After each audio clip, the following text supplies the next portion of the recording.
Endi hozirda ba'zida eshitib qolasiz. Ba'zi insonlarga o'zganing haqqi bu dunyoda to'g'ri bo'lish kerak, qiyomatda buni azob uqubati bor, do'zax, jannatlarda gapirsangiz, buni kim ko'rib ketdi degan gapni gapiradigan insonlar ham bor. Nauzubillah, bu bilan u inson dindan mutlaqo chiqib ketadi.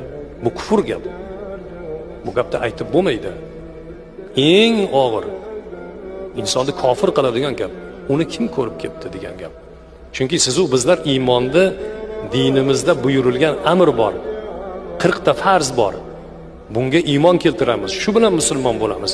Buni birortasini agar tark qilsak, yoki farishta yo'q, farishtaga ishonmayman, nauzubillah, yo haliginday qiyomat, oxiratga ishonmayman deydigan bo'lsa, bu kishi iymondan chiqadi bu inson.